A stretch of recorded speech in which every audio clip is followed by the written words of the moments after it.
Bien, muchachos, segunda parte va a ser de la clase que veníamos desarrollando de elementos de la obligación y recapitulando, habíamos llegado hasta el elemento objetivo. Por tanto, en este segmento o en este tramo vamos a seguir con el tercer elemento que es el vínculo jurídico, el elemento jurídico de la obligación. Este componente o este elemento es muy importante, ¿verdad? Porque para muchos autores el asunto central o donde está la clave sobre todo forzar o llegar al cumplimiento, al objetivo final de esta relación entre sujetos, tiene que ver con esa cuestión de la presión, y estoy pensando en el sentido fuerte de la palabra, ¿verdad? Esa presión que tiene el obligado en cumplir con la prestación que veníamos describiendo en la clase pasada.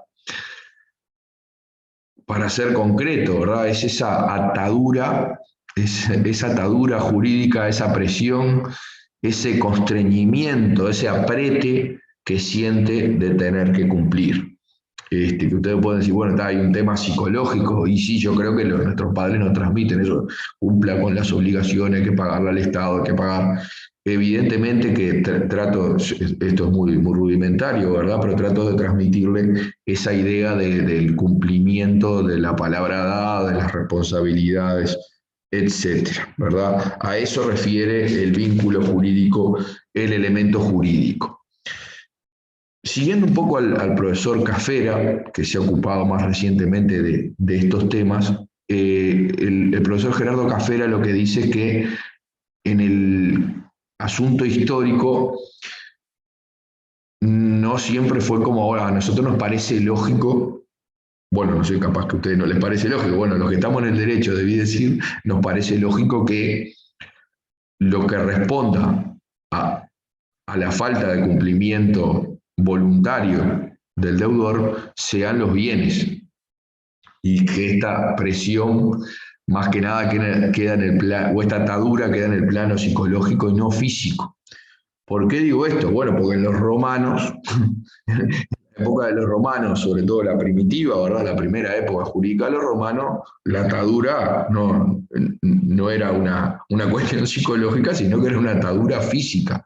¿Qué le quiero decir con esto? Bueno, que el que no cumplía podía ser esclavizado, podría venderse del otro lado del río Tíber, como decían algunos descriptores de esas costumbres de los romanos, pero lo cierto, y hay elementos como la trama del mercader de Venecia, que dicen que al que no pagaba, literalmente lo descuartizaban, o sea, entre los acreedores se quedaba cada uno con una parte. Y esto que parece de mucha barbarie, ¿verdad? Que nos puede chocar, y bueno, no es para plantear cuestiones morbosas, sino cómo todo tiene que ver con todo. ¿Por qué hacían esto los acreedores romanos? Bueno, porque para esa cultura el dar sepultura a los restos era una cosa trascendente, por no decir lo principal, digo, unido o atado al tema de la religión, ¿no? Fuerte. Entonces, ese quedarse con partes del cuerpo ya fallecido implicaba movilizar sobre todo a los familiares para que apareciera la forma de cumplir con esas obligaciones que no había cumplido el difunto y recuperar todo esto que les digo bastante entrecomillado, y recuperar esas partes para darle sepultura. Entonces era como una forma de garantía muy grotesca y muy primitiva, quedarse con partes del cuerpo del muerto para tratar de por lo menos recuperar algo de lo que había perdido el acreedor. Obviamente una forma muy bárbara que hoy rechina y nos parece una locura, ¿verdad? Pero bueno, en su momento era la forma de protección de los acreedores. Hoy en día, por supuesto, muchos siglos y milenios después, pensamos que no es la forma de cumplir con las obligaciones, sino que lo que debe garantir o lo que debe solucionar el problema del acreedor son los bienes. O sea, el poder de agresión o el poder de ataque no es sobre la persona, sino sobre los bienes. Pero esto es una larga evolución, como todas las cosas, ¿verdad? Uno empieza trasladándolo a la computadora, uno empieza por la 486, capaz que ni saben de lo que estoy hablando, ¿verdad? Con una computadora personal muy rudimentaria, y bueno, uno tiene la tecnología que no la sabe manejar, pero bueno, para poder grabarle la clase a ustedes precisa de una máquina mucho más evolucionada. Y el derecho no escapa a eso, salvo que lo hace, en vez de poquitos años, lo hace en milenios, pero evidentemente ir de matar al deudor a poder agredir los bienes que ese acreedor tiene es un elemento fundamental, y hace la base del sistema como lo conocemos en la actualidad. El otro punto vinculado porque todas las cosas son muy lindas, pero si no se concretan, no nos sirve de mucho. Entonces, el elemento básico que apoya este vínculo jurídico es la coerción o la posibilidad de coacción, porque en una primera etapa, y siguiendo con el análisis de los romanos, el cumplimiento de la obligación quedaba sujeto a la religiosidad del deudor. O sea, no había castigo, para decirlo en criollo. En criollo básico no había castigo por el incumplimiento. Evidentemente que esto no dio su resultado porque la religiosidad se fue achicando y la gente no cumplía. Entonces, lo que hoy sabemos y tenemos es la posibilidad de coerción o de coacción. No físicamente, no en el cuerpo del deudor, sino la posibilidad de ir al juzgado. Hoy dirimimos nuestros conflictos en la actualidad a través del Poder Judicial, un órgano del Estado, y hacer el reclamo correspondiente. ¿Tá? Básicamente, si hablamos de deudas económicas, un juicio ejecutivo en que el juez va a decir, sí, fulanito tiene derecho, condénese a pagar, y si no lo hace de buena manera, lo que nos queda es agredir su patrimonio, trabando el embargo, si sabemos que tiene un auto, en definitiva, después de los trámites judiciales, sacarlo a remate, si sabemos que tiene un inmueble, lo mismo, buscar apretar el patrimonio de nuestro deudor para llegar a la satisfacción del derecho. Esa sería un poco la descripción más grande del elemento jurídico. Algunas características para que ustedes puedan comprender que no es irrestricto también este poder, no es que me tiene agarrado de pies y manos, sino que la ley ha querido limitar un poco que no se vaya de mambo ese poder, que sea omnímodo del acreedor. Por ejemplo, para aterrizar en una norma, tenemos el 1836, que luego cuando se aborde el tema de los contratos quizá se pueda profundizar un poquito más. Pero acá estamos hablando del arrendamiento de obra. Volvamos al ejemplo del carpintero.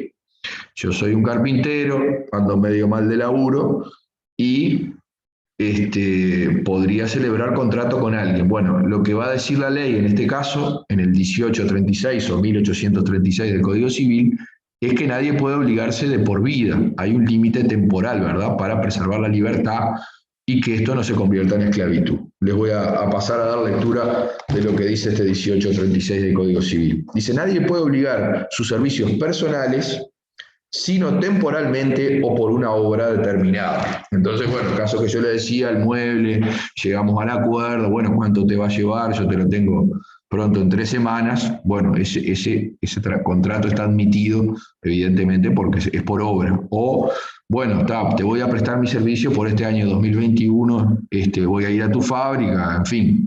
Ese sería porque ya después si pasa a ser una relación laboral, estamos en el derecho laboral, es otra historia. Acá estamos pensando en un trabajador independiente que se contrata por trabajo o que se contrata por un tiempo, por una hora determinada, pero cesado, allí se termina. ¿Qué está salvaguardando?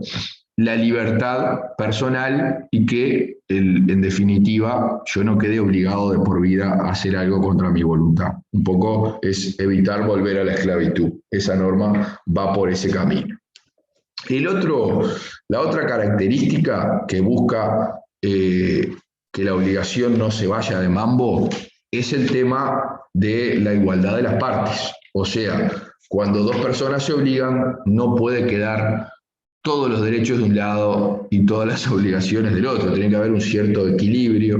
La doctrina más moderna habla del equilibrio contractual, pero dejando eso de lado, como comprenderán, tiene que haber como un as obligacional que pueda defender a las dos partes, que no se quede uno todo con el sartén por el mango y el otro no tenga derecho a nada. Eso, que les digo en una perorata media larga, lo concreta el Código Civil uruguayo en una norma específica que es el 1253, que hablando del consentimiento dice: la validez y el cumplimiento de los contratos no puede dejarse al arbitrio de uno de los contrayentes. El arbitrio quiere decir que uno solo no puede determinar cuándo empieza, cuándo se termina y todo lo que se le cante y ser Dios, sino que debe haber un cierto grado de igualdad y posibilidad de dar las condiciones en esa obligación, ¿verdad? Le hablo de contrato porque, bueno, luego pasa a ser un poco cómo se estipula y cómo toma cuerpo, ¿verdad? Pero aislándolo en estos elementos de la obligación, en estos harina y agua del pan, evidentemente que no puede quedar liberado el vínculo jurídico a lo que se le ocurra a uno solo, el poder en una sola mano, sino que debe ser repartido un poco entre los sujetos de la obligación. Y el último punto que quería abordar con ustedes, espero no estarlos aburriendo demasiado, cosas que son, digo, de repente para un jurista muy interesante, pero de repente se va un poco de lo que es la vida cotidiana. Intentaré dar respuesta, entre comillas, ¿verdad? O por lo menos graficar con algo que nos puede pasar, y pienso que ahora con el tema de la pandemia se hizo más patente, que si siempre necesariamente, y estoy buscando términos similares, sí o sí tiene que intervenir el factor económico en la obligación. Y calculo que sí, la parte económica del dinero les interesa a ustedes por la carrera elegida. Bueno, hay un ejemplo de cátedra que ponen los italianos de qué pasa si realmente hay una cuestión económica. No, por suerte no es mi caso, pero si viviera en un edificio de apartamento y tengo un violinista al lado y se pone medio loco en la madrugada y le da por empezar a tocar el violín. Claramente no me deja descansar, me levanto malhumorado a la mañana siguiente, etc. Si llego a un acuerdo o logro que ese violinista se obligue a que en determinadas horas del día no va a tocar el violín. Pregunta Martini, es muy viejo, lo de Martini pregunta, era un auspiciante de un programa de preguntas y respuestas que eran siempre bastante saladas, complicadas de responder. ¿Existe una cuestión económica? ¿Dónde reside la cuestión económica del violinista que se obliga a no tocar en determinadas horas? La primera respuesta parece ser que no, que sería un ejemplo de obligación en que no está vinculado el dinero. Pero aquí que algunos han puesto un poco en tela de juicio eso cuando media o cuando en ese acuerdo de partes existe una penalidad. Por ejemplo, en caso de no cumplimiento, ¿verdad? Que obviamente debe estipularse por escrito, el violinista abonará una multa o una cláusula penal de $1.000, estoy diciendo cualquier cosa, ¿verdad? Algo que le duela para que realmente eso no quede sin sanción, porque si no es una obligación que queda ahí un poquito en el aire y no tiene forma de cumplirse coactivamente. En el sentido tal que no voy a ir a poder pegarle una piña o romperle el violín para que no suene más. El camino que me queda allí es una penalidad económica en el caso de que no cumpla. Entonces me levantaré amargado a la mañana siguiente porque no pude dormir. Bueno, recomendando de nuevo el apoyo en el material dado, que es el Manual de Derecho Civil, esa es la bibliografía, y bueno, y sabiendo ya de antemano que van a poder acudir a alguna clase de consulta, les agradezco mucho y realmente deseando que podamos volver al contacto. Se extrañe, muchachos, pero bueno, por ahora tenemos que seguir en estas condiciones y esperemos que nuestro querido Uruguay se pueda volver a la normalidad o lo más parecido posible. Les mando un saludo grande y hasta la próxima clase. Hasta luego.